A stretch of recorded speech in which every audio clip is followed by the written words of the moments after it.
Welcome to the campus of Western Washington University in Bellingham, Washington, for today's program with the United States Holocaust Memorial Museum. My name is Sandra Alfers. I'm a professor of German in the Department of Modern and Classical Languages, and I'm also the director of the Ray Walpole Institute for the Study of the Holocaust, Genocide, and Crimes Against Humanity. It is truly wonderful to see so many of you for our first in-person program in more than 3 years. So thank you, yes, thank you for being here. And thank you to those of us who are joining us online. We will begin this afternoon with a land acknowledgment by Laurel Ballou, Western's Executive Director for American Indian, Alaska Native, and First Nations Relations, and the university's Tribal Liaison. Western's President Sabah Randhawa and Dr. Kira Crago-Schneider, the Campus Outreach Program Officer in the Jack, Joseph, and Morton Mundell Center for Advanced Holocaust Studies at the United States Holocaust Memorial Museum in Washington, D.C., will provide welcome remarks before Dean Paqui Paredes and I will recognize our supporters and provide short introductions of our speakers. Laurel.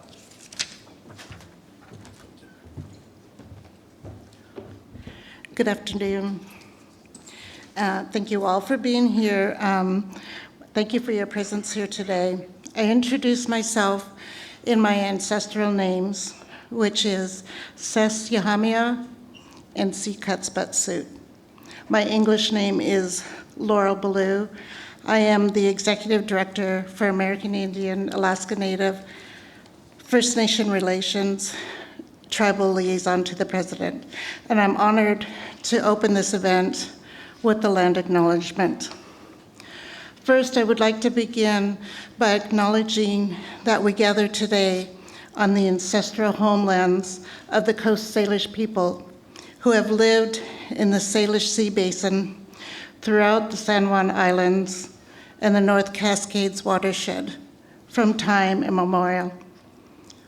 Please join me in expressing our deepest respect and gratitude for our Indigenous neighbors, the Lummi Nation and Nooksack tribe, for their enduring care and protection of our shared lands and waterways.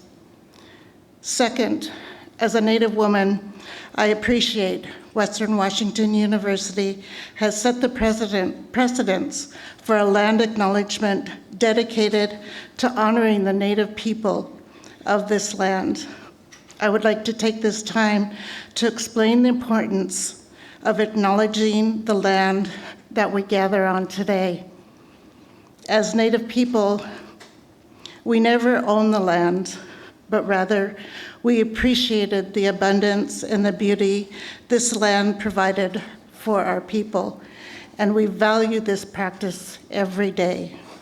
I would like to make clear the land acknowledgement is not intended to be discouraging, but rather to fairly give recognition and understanding of the first inhabitants on this land. As we move forward, it is essential to continue the recognition of who the first people were on this land and not forget the enduring gratitude they hold for the land despite ownership. In our eyes, this land has always been a gift, and we hold that relationship sacred. I invite you all to pledge to come into this space with a conscious effort and inclusive approach to the entire Western community and beyond. Thank you. And I would next like to invite President Sabah Randhawa.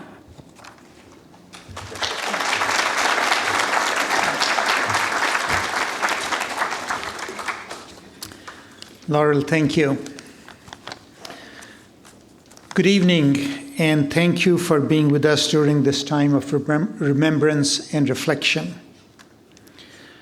I want to especially thank the U.S. Holocaust Memorial Museum for inviting Western Washington University to be the site for this year's annual Meyerhoff Lecture, one of the museum's oldest endowed lectures, and for co-hosting this event with us. This lecture is also made possible by the Ray Walpole Institute at Western, home to the only Holocaust and Genocide Studies minor at a public university in Washington State. Created in 2016, the Institute's mission is to advance knowledge about the Holocaust and genocide, including ethnic and religious conflict, as well as its attendant human rights abuses. My sincere gratitude goes to Dr. Andras Alfers, Professor of German and the Institute's founding director, as well as to Associate Director Dr. Baba Femi Akinrinade, who also serves as Professor of Human Rights at the university's Fairhaven College of Interdisciplinary Studies. The collaboration with the U.S. Holocaust Memorial Museum highlights the success and the reputation that the Institute has built nationally. Tonight you will hear from a panel of distinguished scholars as we explore the role of educational systems and their underlying ideologies in Nazi Germany and the United States, as each sought to create specific exclusionary national identity policies during the 1920s through the 1940s. Yesterday, many of us also attended a companion lecture sponsored by Western's Office of Tribal Relations that explored indigenous boarding schools in the United States that thrived on principles that also defined if and how Native American children could be part of American society. Using a curriculum that often sought to violently civilize and assimilate Native children, these schools too drew upon racist ideology and shared ideas of racial hierarchy and national belonging. Many Americans may be shocked to learn that Hitler and the Nazis were influenced by the US policies and laws regarding American Indians in the early part of the 20th century. The historical record shows that settler colonialism resulted in genocidal actions against the indigenous peoples and nations in North America. Our government also enacted race-based laws and denied many minorities basic rights. The Nazis did the same, and far worse, against Jews, their primary target, and other groups that they deemed unworthy of life. The Holocaust remains one of the greatest crimes in modern history and shows unprecedented depths of barbarism committed by the Nazis. The question we educators continually seek to answer is, when will humans and our human governments learn from this history? Fast forward to today. Every minute we witness the speed with which information and misinformation is shared around the globe, thanks to technology and social media, and how these platforms that cross national boundaries enable extreme views, like the white supremacist agenda, to take hold and gain renewed legitimacy. Recently, the free speech group PEN America says book bans in public school libraries this year are on pace to top last year's high mark, when there were more than 2,500 instances of book bans in US schools. Many of those books were LGBTQ or race-related. And just last month, in Martin County, Florida, officials there released a list of more than 60 books that they said would be removed from the shelves at its public school libraries. One was The Storyteller, a book about the granddaughter of a Holocaust survivor who meets an elderly former SS officer. While it contains some violent scenes told in flashbacks from World War II, it has never been questioned or banned before. Additional books barred by the school district include popular titles by James Patterson, Toni Morrison, and Judy Blume, among others. The book's author, Jodi Picoult, called the move a shocking breach of freedom of speech and freedom of information. Well, these are undoubtedly uncomfortable subjects, but surely everyone in our society is better off studying and acknowledging these past tragedies so that we at least stand a chance to avoid repeating them in the future. Thank you again for being here and for exploring these difficult subjects with us. And I hope you will join us for a reception immediately following the lecture next door in Miller Hall, in the Miller Hall collaborative space where we can continue our discussions. Thank you. Thanks for spending the evening with us.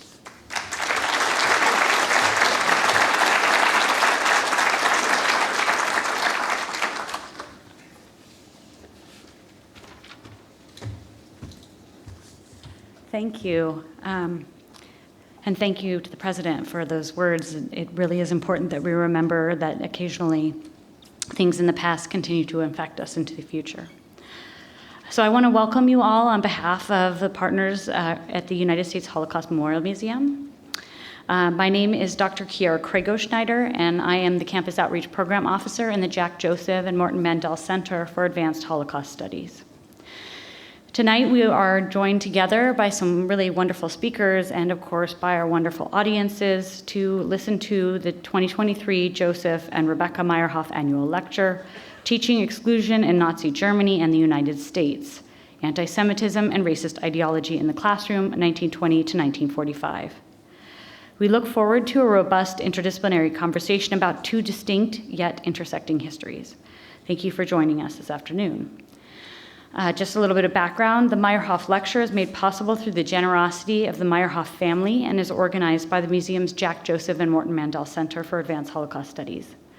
This program was created by one of the founders of the United States Holocaust Memorial Museum and Chairman Emeritus of the United States Holocaust Memorial Council, Harvey M. Meyerhoff, who with his sister Eleanor Katz endowed this lecture in 1994 in tribute to their parents' tradition of philanthropic support for Jewish learning and scholarship. The Meyerhoff Lecture honors excellence in research on the Holocaust and fosters dissemination of cutting-edge Holocaust scholarship. This year's Meyerhoff Annual Lecture is a vital part of the Mandel Center's National Academic Programs Regional Programming Initiative. By exploring the Holocaust through a variety of lenses, including local persecution histories throughout North America that persisted in the 1920s through the 1940s, the Mandel Center ensures a vital field of study that has a place in the Academy for generations to come. The United States Holocaust Memorial Museum is pleased to be working collaboratively with the Ray Walpole Institute at Western Washington University, as well as all of our partner campuses across the Pacific Northwest on this and future programs. A special thank you to Sandra Alfers, Paki Paredes, Clint Lively, Karen Pila, Laurel Bello, Babafemi Akinranada, and Donna Gibbs for their commitment to planning, organizing, and facilitating tonight's discussion. We also greatly appreciate the support provided by the university's communications, relations, and marketing team and the expertise of the tech team that we have with us tonight. Finally, I would like to thank our speakers, who you will hear more about shortly, Dr. Holly Mackey, Dr. Margaret Jacobs, and Dr. Adam Knowles for coming today to speak with us and share their knowledge. Thank you.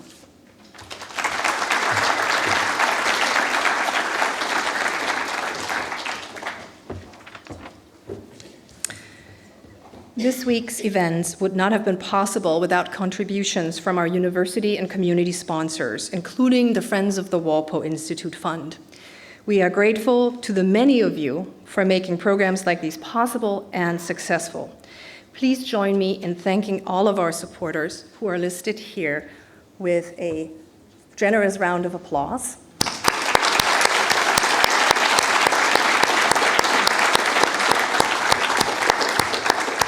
And many thanks as well to our student volunteers who are helping us this afternoon. Thank you.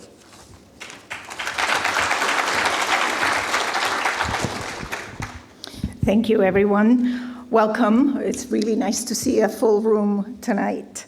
My name is Paki Paredes. I'm the Dean of the College of Humanities and Social Sciences at Western, and it is my great pleasure to introduce our distinguished speakers this afternoon. A scholar of the American West, Dr. Margaret Jacobs is Charles March Professor of History and Director of the Center for Great Plains Studies at the University of Nebraska, Lincoln. She's joined in conversation by Dr. Adam Knowles, currently a senior lecturer at the University of Zurich in the Department of Philosophy. Dr. Holly Mackey, Northern Cheyenne, is our moderator. Dr. Mackey is Associate Professor in Educational and Organizational Leadership at North Dakota State University. She is also the former Executive Director of the White House Initiative on Advancing Educational Equity, Excellence, and Economic Opportunity for Native Americans and Strengthening Tribal Colleges and Universities. Please welcome them with a round of applause.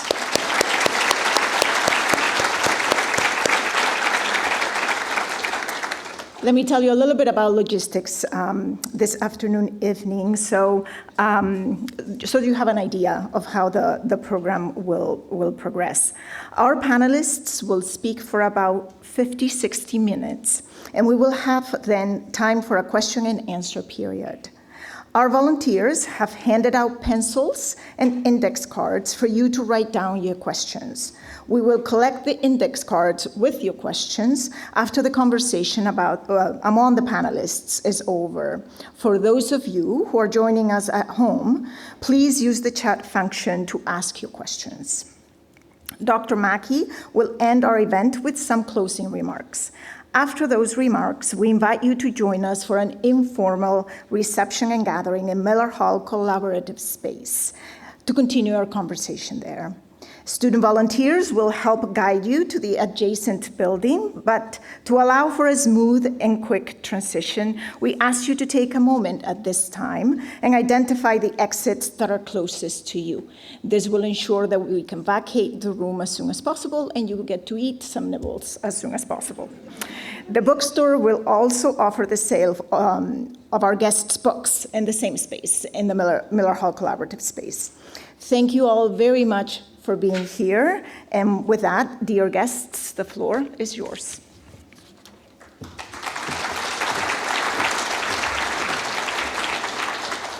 Are we on? Mm-hmm. Yeah. So thank you for that. And speaking on behalf of my colleagues, we are thrilled to be here to have this conversation with you today. And it's an important conversation in our work, but the sheer number of you in the audience demonstrates to us that it's also an important conversation in your everyday world. So again, thank you for joining us. We're going to jump right in to the questions. So the charge of our discussion today is to examine the ways in which two educational systems, Nazi Germany and the US, use their classrooms, their curricula, their teachers, and their students to define who belonged and who did not. Let's start by exploring ways in which these systems worked and why they were so important to the national context in which they operated. So Adam, we're going to start with you. How did the system of higher education work in Germany in the 1930s? And more specifically, whom did it include and who controlled the curricula? Yeah, thank you, Holly, for the question. I know you've heard enough expressions of gratitude. I'll say thank you to everyone briefly at WWU for having us here. And let me turn to the question so that we can begin our discussion. That it's widely acknowledged in the literature that the German university system in the 1920s was the most prestigious university system in the world. American universities were on the rise at that time, but still the cutting-edge research in many fields was coming out of Germany. It was a place that the world looked to. The universities were quite hierarchical. They were run by the professors. In their literature, they're often referred to as the mandarins, who had the sort of dominating power at the university. They set the curriculum. They were self-governing. And in the 1920s, a number of things I could say, that the university was under its first sort of wave of pressure after World War I to make its science useful, right? We know that we think maybe this is a new discourse, but it was the first wave of it really happening was after World War I, right? And especially the humanities, and shifting the sort of weight of the university towards the natural sciences and things like engineering as well. The student body women only had regular access to the university system, just to tell the story briefly, roughly after World War I, right? By the time the Nazis took power in 1933, we're talking about maybe 15 to 20% enrollment of women, 85% enrollment of men. The Jewish population was around 20%. And once again, it's a self-governed place where the professors are the dominant voices setting their own curriculum. I've chosen this particular image from the U.S. Holocaust Memorial Museum's collections just to sort of show you, it's a snapshot of German Jewish student life in the 1920s. Unfortunately, the picture can't be dated more precisely than the 1920s. And it's from a group of German Jewish students in the University of Heidelberg. And I thought it just captured the joy of their lives together. I won't read all the students' names, but you can see that the ones who are known, the names are on the slides. And another reason I chose the image is because the men are identifiably dressed in the outfits of a fraternal organization, right? So there were, beginning in the early 20th century, also Jewish fraternal organizations. There was a long-standing tradition of fraternal organizations at German universities. And they had the reputation of being conservative, right? Nationalist conservative. And that applies as well to the Jewish student fraternal organizations, that they were, often when they applied for their charter from the university, they had to sort of declare their vows to support the nationalist cause, right? So this captures some of the tensions, the joy of student life, men and women gathering together, but also sort of a group of students who were, conservative, nationalist in their leanings. I do love that you chose a picture that so many can relate to, and I think even today, when you're walking around campus, when you're going to your classes, when you're meeting with your friends, you don't really think about how it could be different. And so I'm really curious, what happened when the Nazis took power, and why was it so important for them to control the universities? Well, every modern state, every modern democracy, every modern state of whatever kind, including modern fascist states, are comprehensive. And the university, for a long time, especially in the beginning or in the 19th century, was an essential resource for nation-building projects, and remains an essential resource for nation-building projects across the political spectrum. So it's not surprising the Nazis targeted universities, and also, of course, of the immense value of this particular university system. The goal for what they undertook when Hitler comes to power in January 1933, they wanted to transform the universities into the site of training the future generations of the Nazi elite, right? Just to stress that, the site of training the future generations of the Nazi elite. And it's not clear, it was unclear to the stakeholders and people who held power at the top and within the university. It was unclear how that would be implemented, what that would actually mean, right? And the way that played out, let's advance the slide one more. No, let's not. Let's go back. I don't want people reading that until I get a chance to come to that. So the universities were targeted for a process of what's referred to as either Nazification, or if we echo the Nazi language, it's called, please note the quotation marks, Aryanization, right? And that had a number of different aspects. The first aspect was that January, they come to power. Already on April 7th, there is the first targeted anti-Semitic law is passed. It's called the Law for the Restoration of the Professional Civil Service.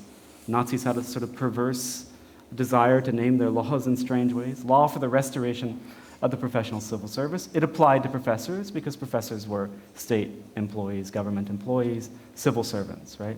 And the law mandated the immediate purging of all Jewish faculty from the civil service. There were some exceptions. I won't go into details on all the exceptions. But for the most part, this meant that it was time to implement the purging of Jewish faculty. For example, in the University of Freiburg, which is the university where I research most closely, by May 1933, 73 faculty members had been purged from the faculty. 69 of them were Jewish, 4 because of associations with socialist or even just sort of centrist social democratic parties, right? So that was the first major step. And then there was the attempt to remake the student population, right? And there was an attempt by the Nazis to implement a quota for women at 10%, right? So to go back, to roll back the success of increasing women's enrollment in the 1920s. And of course, quotas against Jewish students, right? And this is where, if you can please advance the slide, the next slide comes into question, and I'll just read it briefly. For the implementation of the law against the overcrowding and foreign infiltration of German universities. Once again, one of these perverse names. The immediate submission of a sworn declaration on heritage is mandatory for all students, including foreigners, right? So this means you as a student get this piece of paper as you're walking into class, and suddenly you realize you have to go and acquire the documentations that show your heritage, racial or ethnic heritage, going back 2 to 3 generations, right? To demonstrate that you're not Jewish. At this time, it was an ill-defined category, but nonetheless, it was the pressure was clear, right? To show Jewish students that they weren't welcome at German universities. Just wrap up briefly with a few numbers. By 1938, it's estimated that the Nazis had removed between 3,000 and 6,000 faculty members from the German universities, and also just made, through student action, student violence, created an atmosphere of intimidation. So even the Jewish students who did remain faced potential sort of grassroots violence from so-called brown shirt, predominantly male students who took the initiative to enforce what they didn't think was being enforced from above.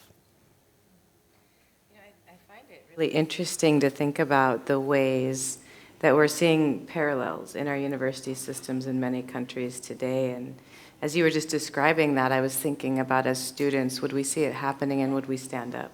Like, would we fight? And I know we'll talk about this a little bit later, but it seems to really parallel not only the movements in the universities, but a lesson that was taken from that is, it sounds like in the German system, they were using it as a vehicle for producing these ideologies, where now what we see in the US context is far more thinking about limiting curriculum and not allowing certain things to be taught, because it would not be possible, right, for us to go into some of those ways of thinking. It's I just really appreciate you sharing that, and I always keep in mind, what are those parallels to the contemporary context, and will we see it coming? So Margaret, I'm going to turn next to you. Adam just described how Nazi ideology found a very welcoming home in the German university system. Can you please tell us about the racial ideologies that underpinned the Indian boarding schools in the United States? And we do want to talk in this instance about the curricula that was being formed here in the 1920s and 1930s, and who defined the different racial categories in this period, given Adam has just described it was something that happened in Germany, but it was ill-defined. I'm curious what those differences are here. Yeah, well, thank you so much for the question, and I want to thank our sponsors here at Western Washington University, and we've just experienced so much hospitality and generosity and warmth, and we're just very grateful, and I'm sure I speak for both of you with that. So the context in the US is very different, obviously, than Nazi Germany, but I'm really grateful to the US Holocaust Memorial Museum for putting us in conversation together, because I think that's where we see some really generative, productive conversations, and can really dig deep into the things that Dr. Mackey's bringing up about how these ideologies live on today. So if you'll bear with me a little bit, let's zoom out a little bit to think about what's going on in the United States in the 19th century when our Indian boarding schools are being developed. So the very big zoom out picture is thinking about the United States as a settler colonial nation that's really premised on the idea of eliminating indigenous people so that migrants from Europe, primarily Europe, can come and settle the land, take over the land, and own the land, much as Laurel Ballou was talking about, that concept of land ownership. And to do such a violent genocidal act of removing indigenous people from the land, U.S. settlers in the U.S. had they developed several ideologies, and one is very old. It derives from the so-called doctrine of discovery that was a papal bull that was issued by the Pope in 1493, that basically any lands that the Spanish discovered, if those lands were occupied by people who were not Christian, it was acceptable for Europeans to take those lands. Well, that might feel like a very long time ago and a very long, what does that have to do with what happened with Indian boarding schools? But it set a precedent, and it was used even by jurists in the 19th century to further dispossess indigenous people of their lands. And on top of that, there were religious ideologies that people were using to justify conquest and colonization, but there were also the economic ones. One that you hear a lot in the 19th century was that Native people were not using the land correctly. They were not making it productive. Therefore, they had to be removed because we people coming from Europe, we want this land, we need this land, and we can make it productive. So that's kind of the underpinning racial justifications that are going on. And now I'm going to kind of zoom in a little closer to the 19th century, thinking about what's happening in the late 19th century in regards to indigenous peoples in the United States, is that there's still a great deal of violence going on. There's still genocides going on against indigenous people to remove them from the land. But there's also a counter current of American settlers who are very concerned with what's going on, who are very opposed to the violence, don't like it, and want to bring some sort of, they want to bring the country together. So I find it such a great irony that in some respects, the movement for Indian boarding schools came out of a group that called themselves Friends of the Indian, a group of non-Indian people who called themselves that. They were made up of a group of white women called the Women's National Indian Association and a companion male group called the Indian Rights Association. They met every year at Lake Mohonk, New York, and they called themselves the Friends of the Indian. And in this period, they wanted to end the violence against Native people. And at first, they were very influenced by many Native American leaders who were speaking out and asking that they be returned to their land or their land returned to them. And at first, this group of Friends of the Indian really focused on land restitution, getting the land back to Native people who had lost it, and treaty rights. But very quickly, they started proposing that Native people could not remain Native people, that the nation couldn't progress without assimilating Native people. And for them, assimilation meant Native people could no longer have sovereign nations, they could no longer speak their languages, practice their religions, occupy their lands. And so there was this real push among these so-called Friends of the Indian to find a way to assimilate Native people. And they came up with this very complex system of hundreds of federally run Indian boarding schools in the late 19th century. And they really supported this man named Colonel Richard Henry Pratt. Richard Henry Pratt had been, I call him an Indian killer. He participated in Indian wars. He killed Indian peoples in massacres, and then he became in charge of a group of Indian prisoners of war in Florida. And there he set up this system which he thought was a great system that should be applied to all Native American children. If you want to go back a couple slides, I realized that I forgot to tell you about this. I think this, the next one. This one is these Friends of the Indian, and this generally American settlers and overall talked about the Indian problem in the late 19th century. And they thought of the Indian problem along with Chinese immigration and African Americans. And I think this graphic is so interesting because American settlers tended to see Indian people as children. And so they had this very paternalistic sort of attitude toward them overall. And then, of course, they really focused on indigenous children. So if you want to go to the next slide, So the Pratt model for the Indian boarding schools was that they should be run on military lines. One of the things he did with his prisoners of war is he put them in military uniforms, he cut off their hair, he made them become Christian, he made them attend religious instruction every day, he made them learn English, and he forbid them from speaking their languages.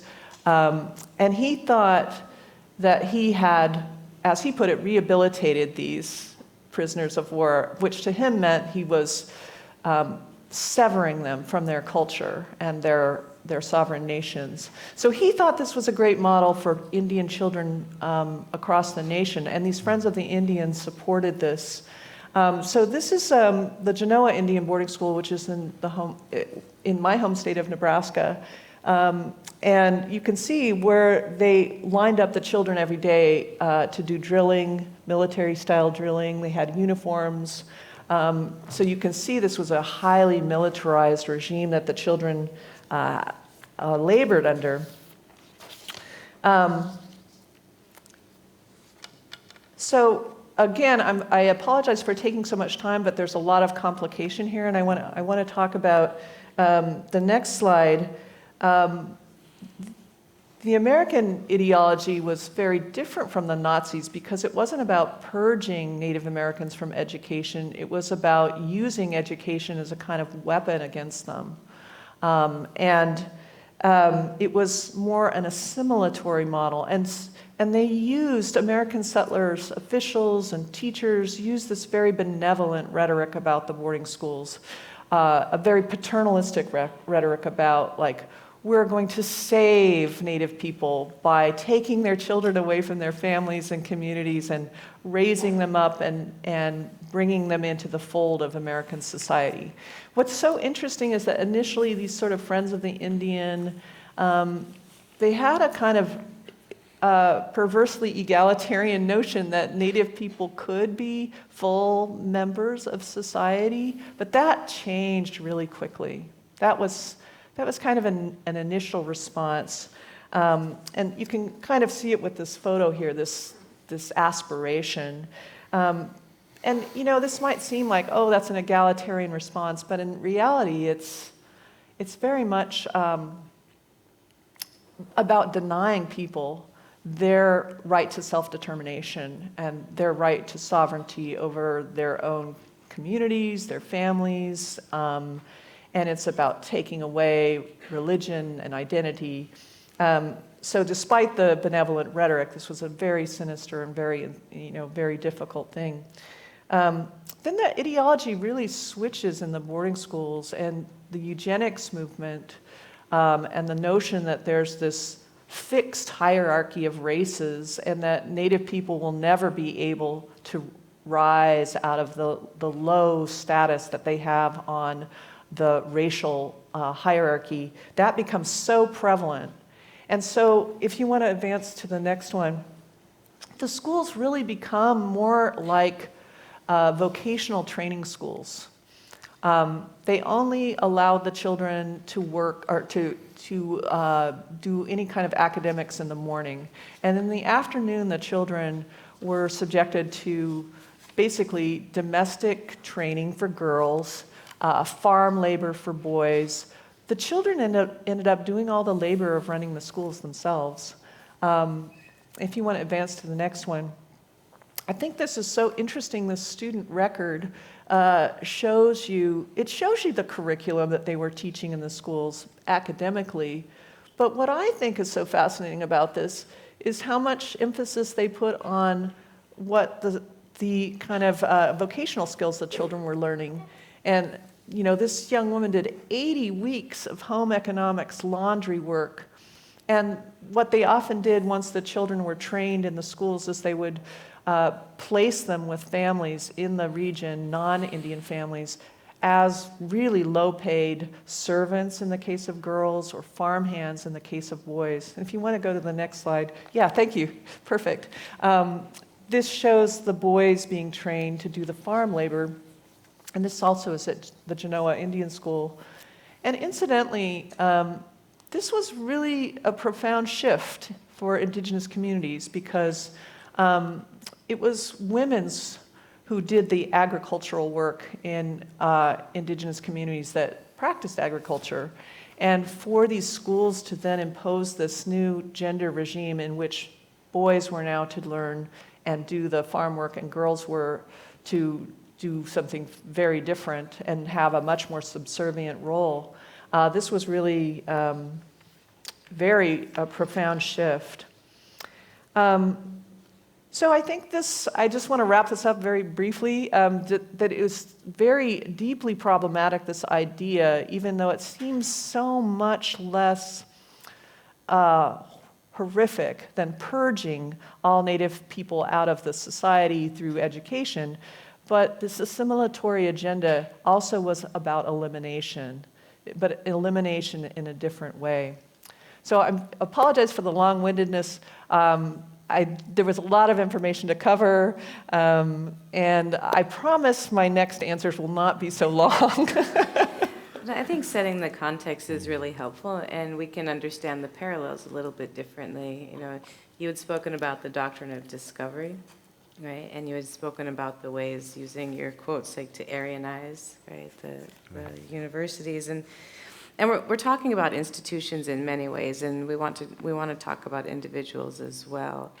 But I think just in terms of pointing out what we see happening, just to kind of put a pin in it for those of you who are following along, we've been talking about belonging specifically, and the ways that people approach belonging might on the surface seem to be ways that will be effective, right? And we can see that in our discourses today. But you know, Adam, you had just actually shared a way of thinking about belonging that was belonging by intentionally excluding, right, without thinking about what that means for others. And then, you know, Margaret, you've quite differently discussed a system that was intended to allow people to feel belonging or assimilate. Sidebar, the Friends of the Indians are not friends that I want in my community, right? They don't sound like they're very good friends to me. Maybe they meant well, I'm not sure. But through that, we've lost all agency, right? So, and then we place children in schools to prepare them for a subservient role and then say that we're trying to create the conditions for belonging. And so those are the two things that really just struck me in what the two of you were saying as these interesting parallels. So up to this point, we've been talking about the institutions, and as I just said, we want to talk about individuals as well. And I think there's a lot of things that we can do as individuals within systems to help move the needle on disrupting oppressive practices. And so are there any examples of resistance to the policies or the curriculum that the two of you have just discussed? And Adam, I'll go ahead and turn it over to you if we can go to the next slide, please. Oh, it's not that slide. No, this is a good slide. I put us out of order momentarily. I forgot about this slide. I think, actually, Yeah. I'm going to request, can you go all the way before Professor Jacob's slides to the book burning, which is certainly not an act of resistance, but I think it's a good way for me to start my answer. And my answer, when I'm asked about resistance in Nazi Germany, is always to say that I'm uncomfortable telling a story of resistance in a society that was so deeply marked by mass complicity. That if I'm invited to tell one story about Nazi Germany, I want to insist on mass complicity throughout the society. And mass complicity not under some sort of totalitarian pressure from above, but instead the way that Nazi fascism opened up a space for so many people to find their own racial ideologies confirmed, their own desire for superiority, and their own sort of entrepreneurial energy to contribute to the violent processes, the violent acts of genocide that Nazi Germany carried out, right? So I'm very insistent on making sure that we're crystal clear about the fact that we're dealing with thoroughgoing complicity, and that even a position like a bystander there's often a trifold division, the victim, the perpetrator, and the bystander. It goes back to the historian Raoul Hilberg, is a useful rubric, but even the bystander, even the onlooker, is a complicit individual in Nazi Germany, right? Watching their Jewish neighbors, for example, be deported is a deeply complicit position. So before I turn to resistance, I didn't take the opportunity to speak about this in the opening, so I'll just briefly speak about the major book burning in Berlin in May 1933, and you see the truck loaded with books. You see a group of young swastika-clad men piled on top of the books, getting ready to throw them out on the square to set them on fire. We see various curious onlookers, participatory onlookers, right? We might call them bystanders, but we know they're probably there to sort of gleefully take part in this activity. And one thing about this that's important to know about the book burning in Berlin is that it was really a grassroots initiative by the students in Berlin. And even the party leadership at the time was really uncomfortable with it. They didn't want their party represented this kind of street thuggish, brash kind of violence as they were trying to acquire after coming to power. They wanted legitimacy, and they wanted legitimacy because traditional elites conferred it to them. So there was this groundswell of violence from the students from below in places like Berlin, and the leadership from above felt like, okay, we can't disappoint them, but we can't let them go too far, right? So there's a weird sort of tension, and then the university administration is kind of in between the party at the top, students below, trying to find a way to have a professionalization of so-called Aryanization, as opposed to sort of a chaotic, student-led from below form of Aryanization. So yes, there is indeed resistance, and there's many different forms of resistance, and there are many ways of assuming a position of agency within Nazi Germany. In one of our sort of earlier discussions, I said in a different manner, I said dissent is not resistance. So I want to stress that as well. There were many ways to dissent against particular Nazi measures, right? Maybe dissent against the expansion of the war and feel like, okay, this is bad for the kind of Nazi Germany that I support, right? So one might dissent against that. And that dissent allowed many people in bad faith, post-1945, to say, hey, look, I was a resistance fighter. Just because you were perhaps a pro-Nazi dissenter who was against a particular policy, right? So I want to make sure that we clear the ground that dissenting against a particular measure is certainly not a form of resistance. By and large, we have to do with an entrepreneurial space where the average German, non-Jewish German, the average non-Jewish German contributed what they could to this cause and felt that their own being was sort of confirmed and enhanced by participating in this cause for the community. Now, if we can return back to the slide you had originally put us on, the pamphlet, it would of course be amiss not to mention the most important and well-publicized act of resistance by Hans and Sophie Scholl, the White Rose Movement, which once again was a student-led initiative of distributing resistance pamphlets thrown down from above into the entryway of the University of Munich. A group of students, Sophie Scholl was in many ways the leader of this, supported by their philosophy professor. I'll mention one philosophy professor who did something good. By and large, they contributed to the Nazi cause. So let's not get confused about the humanities are not on the right side here. But Kurt Huber, their philosophy professor, after a long and I would say benefiting from the structures of National Socialism in the early 40s, gets a little troubled and helps his students compose the resistance pamphlets. Obviously, we can't read the entire text. They're available in translation on the USHMM's Experiencing History website, where there's a section on higher education. They were swiftly executed, not surprisingly, beheaded, indeed, for this act of resistance. However, as brave as Hans and Sophie Scholl and the White Rose students were, and Kurt Huber as well, I don't want us to, I've always warned against taking this somewhat anomalous act of resistance and elevating it to a status of normality, because it was by no means normal. Right? Thank you for that. Margaret? Yeah, so on the subject of resistance, you can imagine that Native families were very resistant to this. Many Native families were very resistant to this policy of removing their children. So you find things in the government records that complain about families, mothers, Native mothers who were giving their children drugs to make them seem like they were so sick that they couldn't go to school.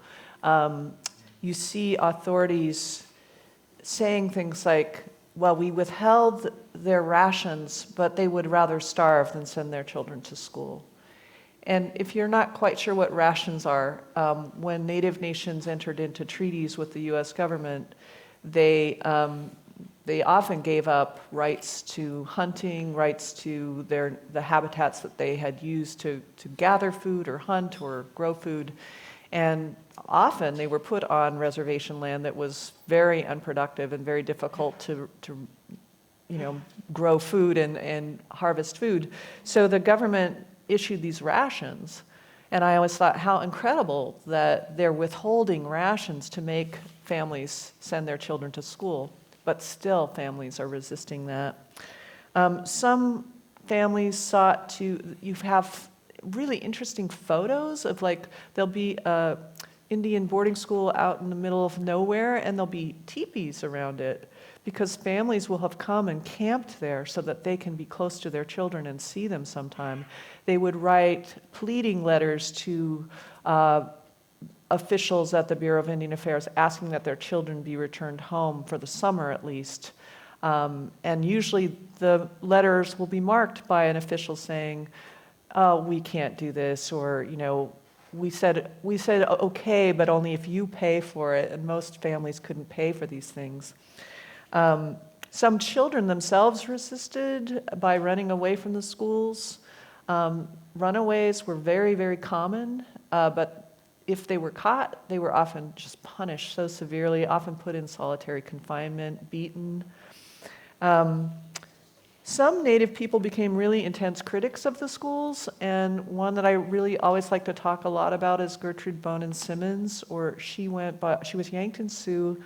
Later in life, she also chose a Sioux name for herself, Zitkala Shah, and she had herself been in a boarding school, and then she was recruited by Colonel Richard Henry Pratt to recruit children for his Carlisle Indian School. And she did that for a while, but she became utterly disillusioned and really pretty angry. And she also she was such a fascinating person. She was an activist, she was a violinist, she wrote an opera, she was a writer, she's an incredibly talented individual. And she wrote a series of articles around 1900. The most famous was called Why I Am a Pagan. And she wrote that, and it was published in Harper's Weekly, which was a very, very popular magazine at the time. Of course, she got fired from her job at Carlisle when she wrote that, but it was really an act of real, not just dissent, but critique of the boarding schools. And through those essays that she wrote, she really talked about how damaging they were to her as a child, to her family, and to other children that she encountered.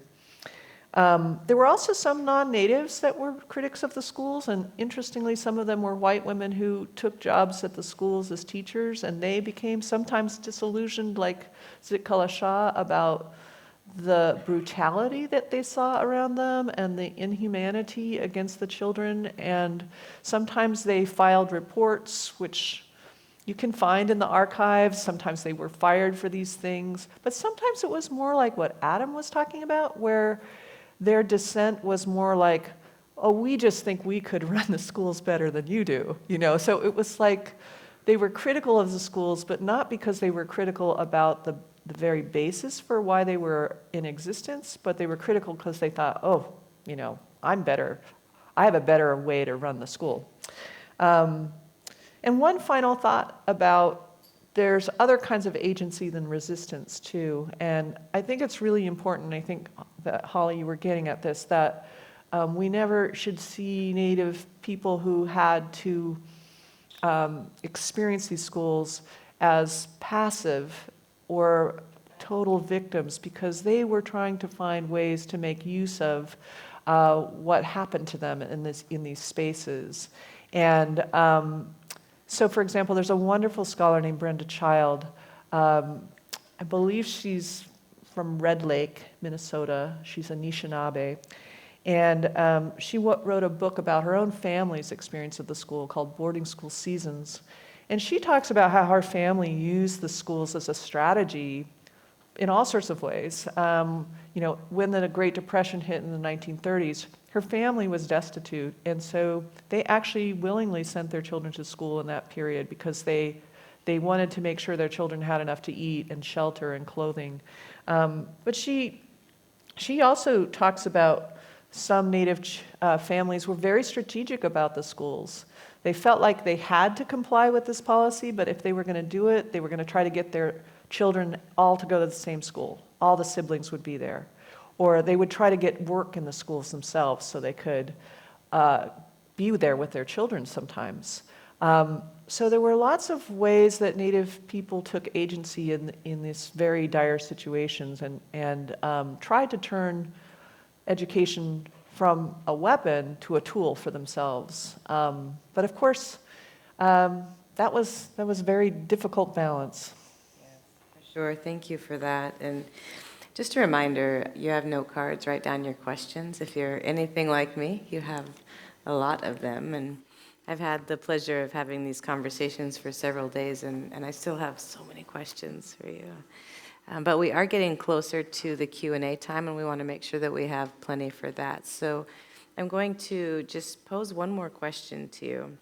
Yeah, because we talk about legacies, and one of the things that I heard you both talk about is this idea of power and gender and the role that it plays in education, where in the German context, we were trying to decrease the number of women, right? And in the boarding school context, we saw white settler colonial women trying to attain power through the process of their activism on behalf of our indigenous communities. And I think interesting to point out, white women were eligible to vote before the Native communities were citizens, right? And so that did present a lot of power.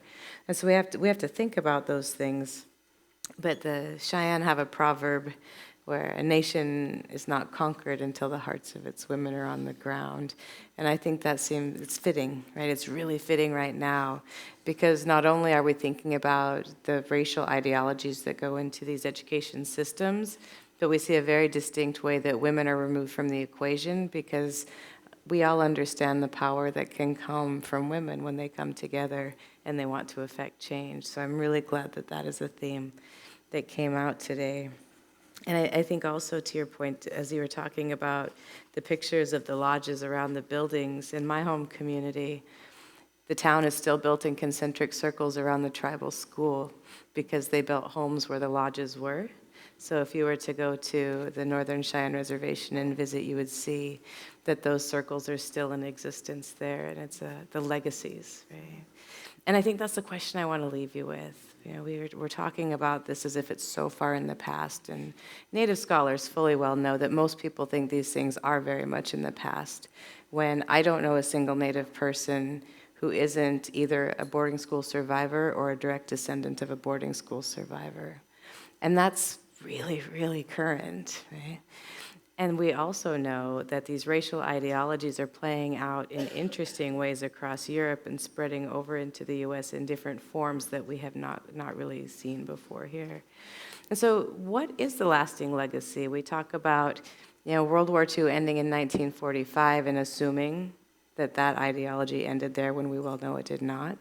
And we know that boarding schools were officially ended in 1969. We know that they existed into the 1980s. But we also know that people assumed that with the Indian Reorganization Act in 1934 that they were somehow just abandoned. So I would turn to Adam first to talk about these legacies. And I don't mean to be a stickler, but I'm going to limit you both to about 2.5 to 3 minutes, so our dear colleagues in the audience have the opportunity to ask questions that they might just have burning in the back of their minds. Okay, you've put me in the unfair position to tell the story of denazification in 2.5 minutes. I believe in you. Then I'll tell you the shortest version. Denazification was a failure. And denazification was a designed failure. It was an intended failure. It was never meant to be anything but a failure. What does that mean? What does denazification mean? Perhaps if you could advance to the slide where there's one continuing on this. I think this image shows a group of German POWs sitting, being forced to watch film of the liberation of the camps, right? It was often called atrocity films. And I just thought this picture in some ways served as an allegory for post-war Germany. If you just look at the range of different facial expressions. There's another image from the collection that shows exactly what they're looking at during the time. It's the liberation footage of piles of corpses being bulldozed into mass graves that we have probably all seen at some point. And we see everything from defiance, from shame, from curiosity, to just sort of idly looking on, boredom, like true sort of, just a very interesting range of faces of these men that you can see looking, right? And I just thought of it as sort of an allegory for what denazification, what was denazification? I probably have a minute left, I'm not sure. It never contained a re-education component. There was never any attempt for it to have a re-education component. It was, for the most part, a hasty judicial process where men who belonged to a so-called criminal organization, men and women, I should say, probably predominantly men, were brought into a thrown-together court, often in like a school gymnasium, sitting in front of a folding chair with a judge who himself, I'll say he because they predominantly were, who himself was also a former Nazi, basically just a Nazi in a different uniform, and you're being sort of examined. And it's just a rubber stamping for the most part, right? So when it came to the universities, I'll try to be brief. You're great. When it came to universities, the story of denazification is a story of continuity. Continuity of ideas and continuity of personnel, right? You're getting taught by the same professors, and for the most part, you're getting taught the very same things. Yes, a number of professors who were deeply complicit in, for example, medical experiments on Jews were removed, but many of them also were not, right? And of course, just to add the sort of American side of that story, if you could contribute to Cold War science, you were being headhunted, most likely, by an American university, right? So continuity of ideas, continuity of personnel, denazification was designed to fail. We could tell the story with some subtlety in the 4 different occupation zones, but that's my 3x5 note card version. I think you did an excellent job, and I think prepare, but I have something to say. I think something that is very scary, though, to think about, and I'm really glad you got to that, even if it was rushed, is the fact that if the pandemic didn't teach us anything else, it taught us how we can watch every documentary that exists, right, in 2 years. And what I watched was a lot, is the ways that they really did headhunt, like the Nazi ideology-based faculty members and scientists into the U.S. under the guise of the Cold War, really, when you think as it evolves over. And yet in America, we don't think about the fact that these are the people who are contributing to our science. These are the people who are then in our institutions. And so you see that parallel across. And I know I don't speak to it as well as you do, but I think to me that is really scary to think about the ways that we are willing to recycle and perpetuate different types of racial ideologies if in fact it benefits us, either economically or strategically as national players. So Margaret. I've got 2.5 minutes now. So if you want to go back one slide. So I'll use my 2.5 minutes to talk a little bit about what happened after World War II to the boarding schools. The boarding schools continued, but for the federal government, they started to really critique the boarding schools and really wanted to find a different way to assimilate Native children. And they didn't abandon at all the idea that it was best to remove indigenous children from their families. And they continued this rhetoric that they wanted to save Indian children from they used horrible language, and I'll just, please, it's not my view at all, but they would talk about, we need to save these children from the backwards, primitive lives that they lead, from the poverty that they experience. Never mind that this poverty was created by colonization itself. So they've continued to focus on indigenous child removal, but they started promoting the idea of fostering Native children with non-Native families, and then trying to get them adopted by non-Indian families. So I wanted to share this image with you. This is from a Catholic Charities article that was written by a man named Arnold Lislow. And Arnold was hired by the Bureau of Indian Affairs to run their Indian adoption project that started in 1958. The reason I want to share this with you is I think it gives you an idea, again, of the continuity of the racial ideologies. They've been updated somewhat, but they're still the dead end or a chance.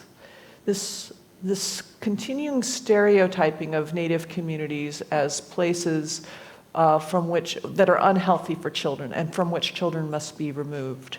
And then the idea of a chance, this kind of continuation of this benevolent ideology. We're going to give this child a chance by taking it away from its family and its tribal community and putting it in a non-Native family. So this continued, and like the boarding schools, all of this separation of Native children from their families has had just really devastating consequences. And there are people today who are working really hard, Holly Mackey's one of them, who are trying to get our country to reckon with its history of Indian boarding schools and indigenous child removal, and who are searching for some form of acknowledgement of this at a national scale and some healing and justice. And so there's the National Native American Boarding School Healing Coalition that is all an indigenous-run organization that is kind of leading the charge on this effort to get us to reckon with our history of Indian boarding schools. They've been working really closely with Secretary of Interior Deb Haaland, which Holly has been working with her as well. And Deb Haaland has led an initiative to learn more about the boarding schools. She's gone on a road trip, Road to Healing, to listen to Native people tell their stories about the boarding schools. So we are at a moment, I think, where, and I think it's testimony to this, that you all are here on a Friday evening to hear about the Holocaust and Indian boarding schools. I think we're at a moment where people are ready to talk about this and then ready to creatively think together about what should be done. What kind of responsibility do those of us who are non-Native have to Native people around Indian boarding schools and around other atrocities that were committed? So I don't know, that was probably about 5 minutes, I'm sorry. It wasn't actually, you're great. Okay. Yeah. So we're going to transition into questions, and I don't know who's bringing those up, but, you know, okay, perfect. I think it's a good time to remind people as well, because I know for a fact we have some boarding school survivors in our audience, and potentially online watching. We may have some Holocaust survivors who are going to watch this or are watching it now, that nothing should happen without first consulting with and making sure that the people who are most affected are part of the conversation, and that you're respecting the fact that you're walking in a way that represents them well. So the little disclaimer, right? We don't need any more friends of the Indians doing anything on our behalf. We're good. I wish we had more time. I'm actually much funnier than this. I'm holding back. I'm really holding back. Native people are very funny. Yes. Okay. So the first question here is, this has been such an interesting conversation tonight. Agree, whoever wrote that. I'm wondering, how does thinking about these two subjects side by side change the ways that you approach each of your individual topics? And what do you think about differently after your conversations with one another and with the people we've met the last couple of days? Should I start? Sure. Yeah, no, wonderful. Thank you for the question. And for those of you who don't know, and especially for those of you in the online audience, we've been part of 2 days of here on campus. We heard a very sort of powerful panel yesterday called Hidden Silences, where the boarding school survivor Bev Sellers talked about her own experiences. So it's been a very impactful experience for me. I've learned an incredible amount.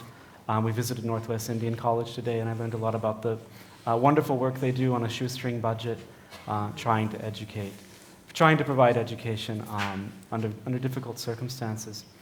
And I guess what I've learned is that I perhaps tend to be pessimistic if you work on the Holocaust. Maybe that's why you work on the Holocaust. I don't know. I learned from, Holly insisted yesterday when she was asked a question like this, she insisted on hope. I hope to echo that hope. And I don't think I ever believed, as someone who quite frankly had decided to, for reasons that probably need to be dealt with, is like, why did I choose to think about someone else's genocide, right? Why did I choose to deal with questions of mass atrocities through actions of the Germans, right? Through something that took place in a place far away from where, through the entanglements of my own past, right? And I don't think I ever felt like I don't think I ever felt like something like truth and reconciliation, confrontation, I don't want to say confrontation, reckoning, I want to say, not confrontation, with the past, or even the kinds of conversations I've had the wonderful opportunity to take part in the last 2 days, that might perhaps be able to take place on a large scale. I never felt like that was something that would take place during my lifetime, and I've just seen such promising sort of starts and meeting wonderful scholars and activists and survivors who are investing their lives in making sure that happens, right? So I've learned to have the hope that people like you both provide, right?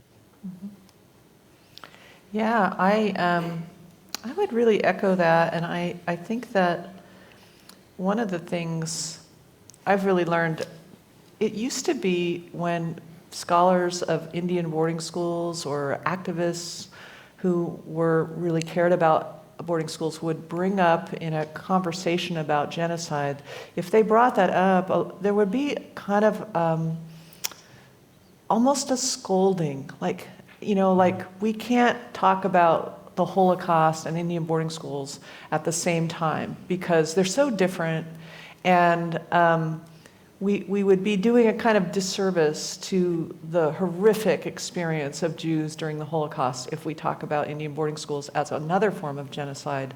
But I think it's just so great that this conversation has changed, because we should never be in the business of kind of ranking oppressive experiences and ranking human rights abuses. We need to always attend to the distinctiveness of them, but be willing to see the parallels and how much they're based on a very similar foundational belief that in a hierarchy. And so I think it's really productive to bring these topics into conversation with another, to talk about what is this underlying ideology that really drives both Nazi ideology and what was happening in the Indian boarding schools. And once we've confronted that, then what's the next step, the hope step? How do we repair that? And I meet people all the time who are really eager to do something different. And so I'm very heartened to see all of you here. Just you being here is a moment of hope for me. And I think none of us really could have seen the parallels until we started in conversation together. Or, Margaret and I were talking earlier about this identity, like politics and silos, and who can study what and who can and cannot be a part of conversations is relatively unhelpful when we're talking about systems change.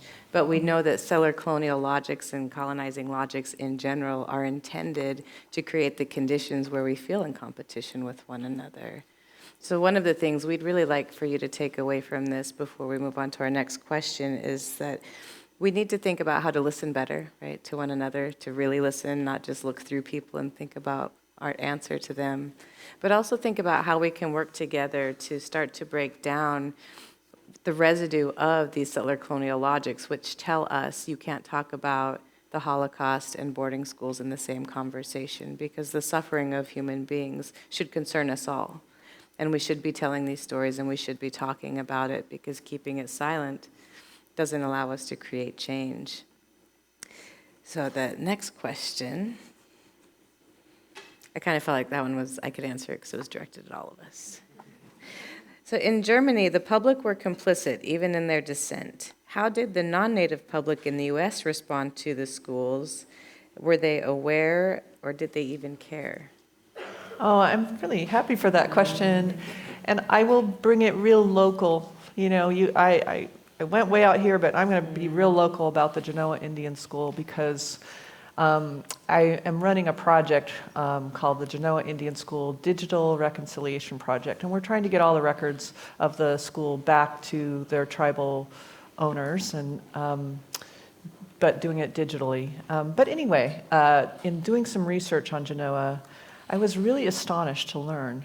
The school closed in 1934, and I was going through all these old newspapers, and the townspeople of Genoa were up in arms that it was closing. And why? It employed 500 people in the town. And they had events there. That campus was 640 acres, it had 30 buildings, it had sports fields. The townspeople used it. They had sporting events there, they had proms there, they had all these things. So the townspeople were very much involved in the school, much more than I ever envisioned. I didn't realize how much the places where the boarding schools were located, how much they brought in people and how much the townspeople were complicit. And they generally weren't like criticizing Genoa or the school. And one final story related to Genoa is that when it had a cemetery. Most of the schools had cemeteries. And as we're learning from Canada, many of the schools had unmarked graves. They didn't keep really good records of which children were buried at the school. So we can't find the cemetery at Genoa. We know there was one. It shows up on maps from 1920, very vaguely, not like a specific spot. But after the school closed, in 1934, the little town got money from the federal government to establish a hydroelectric canal. And they dug a canal right through the school grounds. And we've been trying really hard to find out if they, disturbed the cemetery. Lately, what we think actually happened was when they dug out the canal, they piled all the dirt on top of the cemetery. And so another way in which I think the people of Genoa, the little town, it's so interesting is we can't get anybody to come forward and tell us what happened to the cemetery. And we know, these are the people who would know, or they would be able to tell us about their families. So even today, they're unwilling to really face up to this hard history and help Native people today who had children at Genoa find out what happened to the children who died and who were buried there, and find their graves and return them to their families and communities. So it's not a happy story of a lot of non-Native people deciding that they're going to speak out against this and do something against it.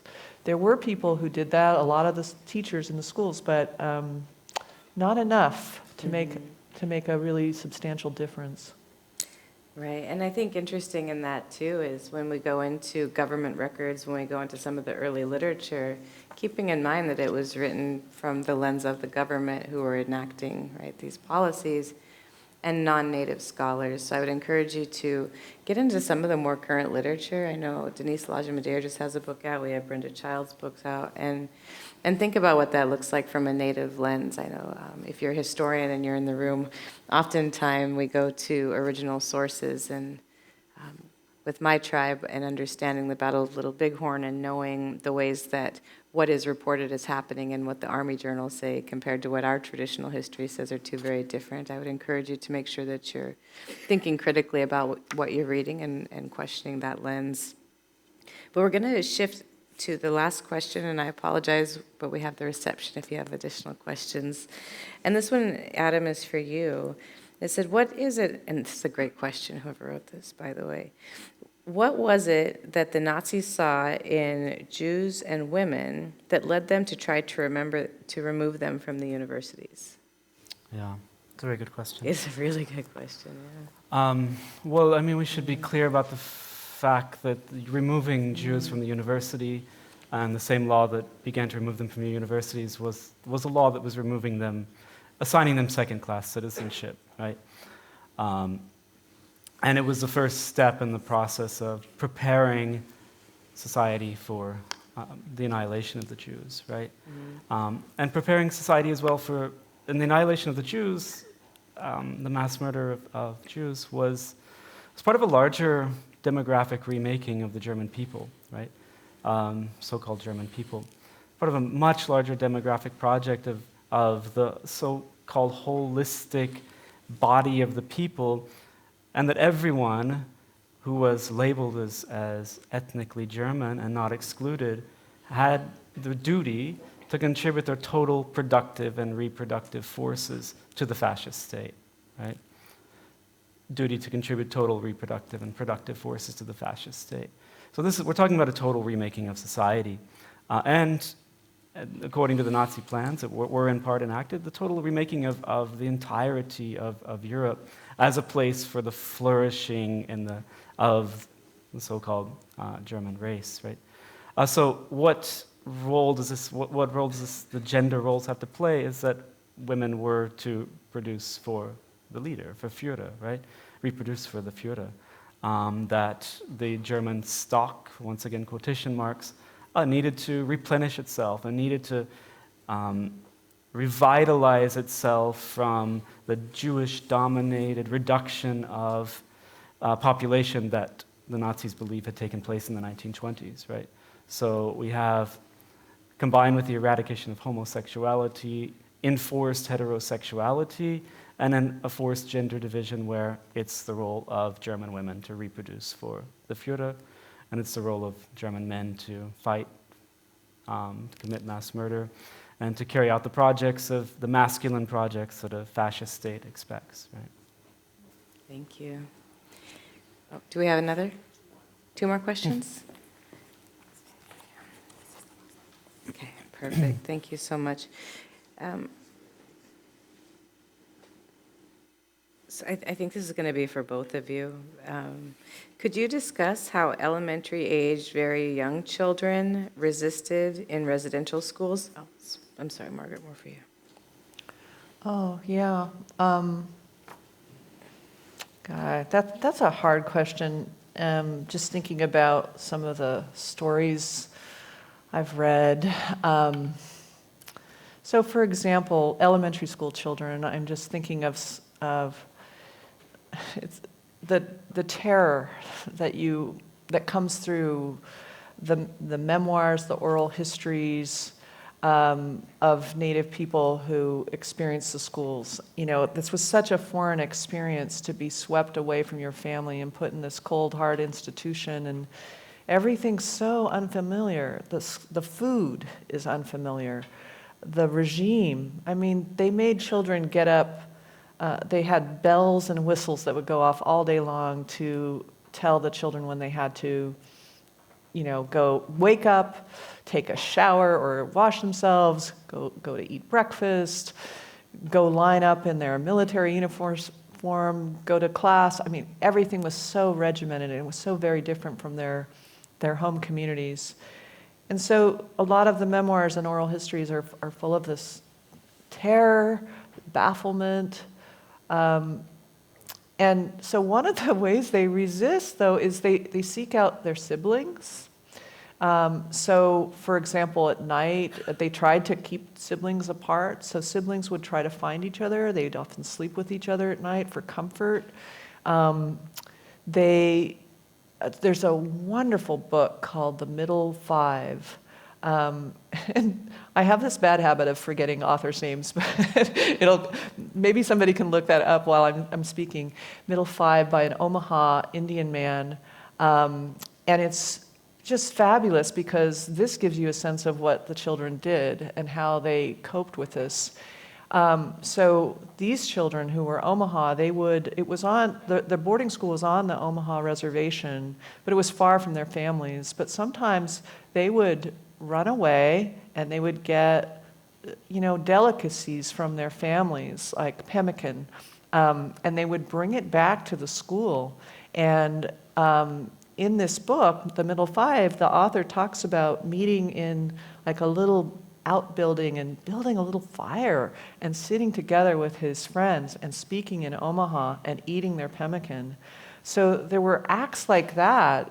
If they were caught, they were in horrible trouble. But so you do see those ways in which the children are really trying to find comfort from the things that are familiar to them, from their friends, from their siblings, finding their food again. So those are some of the ways.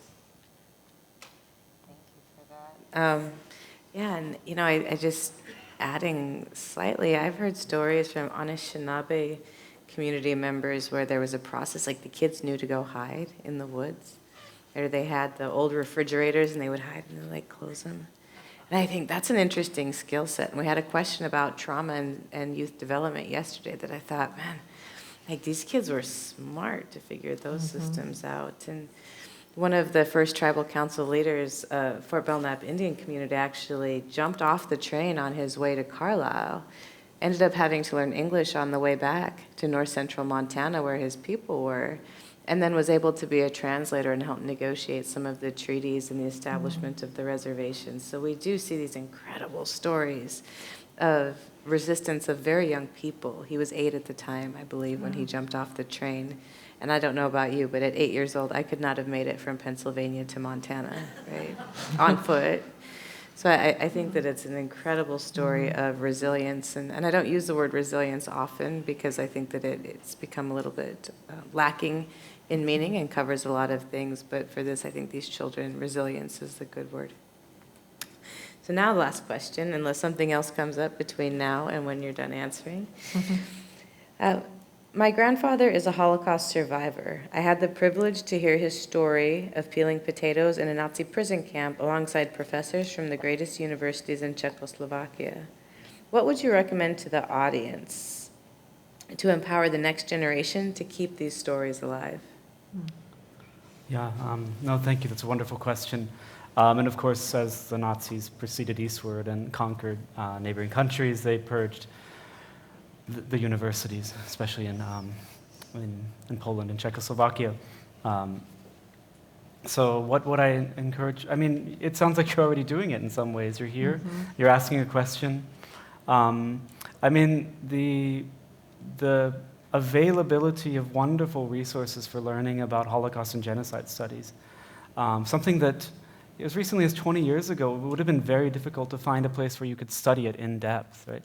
And I've just been at 2 universities, at Pacific Lutheran, here at WWU, and just seen the amazing work that's happening and classes that are being offered, really detailed, intense classes that even for someone like me graduating from the University of Texas in 2001, that there wasn't that kind of availability. I've been to the 2 schools I've been at. So the proliferation of resources is amazing. So I think reading, talking, and going to a place like the USHMM, going to the many sites of memorialization that exist, and engaging in conversations in your household, in your family, with your classmates who may not be taking these classes, right? And encouraging them just to keep the conversation alive, right? Institutions live through the people who respect them and value what they have to offer. And the institutions that are available we've never had so much opportunity to expose ourselves to learning about genocide and see how learning about it might help us become the kind of people who are less likely to be complicit in the genocides of the future. Thank you for that. So I'm going to close us out here with just a couple of thoughts that I've had while you've been talking. You had said something earlier about not really knowing that you could even study boarding schools or kind of what that was. And I think one key takeaway from this panel is understanding how important it is that these stories are in the curriculum. Where, I don't know about you, and like the former elementary teacher in me wants to ask you to show your hands, but, I didn't learn about boarding schools in school. Right? And I certainly didn't learn about the Holocaust in a way that was meaningful in schools. And I didn't know about the parallels. How many of you prior to this actually knew that the Germans based their system off of the boarding school ideology? Someone did raise it. Thank you for raising your hands. Okay. I didn't know that. And I think that is your point, is we have to understand that. And I think on that global scale, it's easier to understand and have conversations about.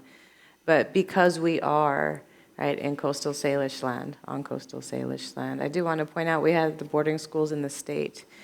And if you see an elder walking in Walmart, for example, it's possible that person is a boarding school survivor. So also focus on your local communities in this area and learn what you can. We know grassroots efforts are far more powerful than simply focusing on a national or international scale.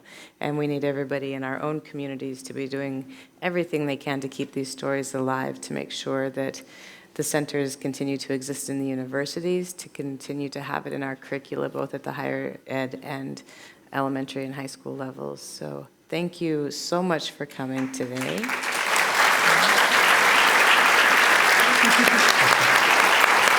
And we're going to turn it over now to Sandra.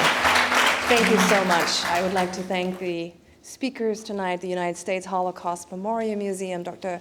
Kira Krego-Schneider, and I invite you all to join us for our reception in Miller Hall collaborative space. Our wonderful student volunteers will guide the way. So please continue these conversations that are so central to the work that we're all doing. Thank you for being here.